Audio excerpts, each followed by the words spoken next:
अवैध दारू विक्री विरोधात विहिरगाव येथील महिलांचा एल्गार। यवतमाळ जिल्ह्यातील राळेगाव तालुक्यातील विहिरगाव येथील अवैध व्यवसाय मोठ्या प्रमाणात असून तरुण पिढी विद्यार्थी हे विविध व्यवसायांना बळी पडत आहे। तर यामुळे अनेकांच्या संसाराची राख रांगोळी होत आहे। गावात अवैध दारू विक्री होत असल्याने अल्पवयीन मुले, विद्यार्थी व युवा वर्ग व्यसनाधीन होत आहे। त्यामुळे विहिरगाव गावातील संतप्त महिलांनी वडकी पोलीस स्टेशन काढत ठाणेदार बोरकडे यांना निवेदन दिले।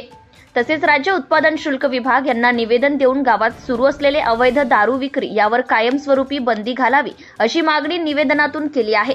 अन्यथा तीव्र आंदोलन छेडण्याचा इशाराही यावेळी महिलांनी दिला आहे।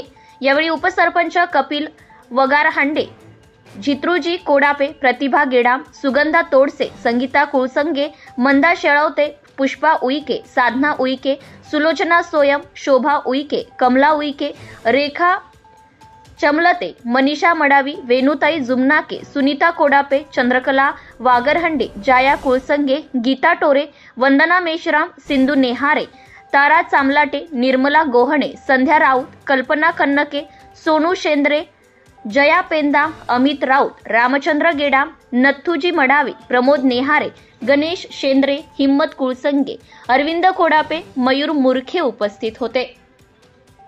Bureau reporter Kailas Kodape, Navswarajya news, जिल्हा प्रतिनिधी यवतमाळ।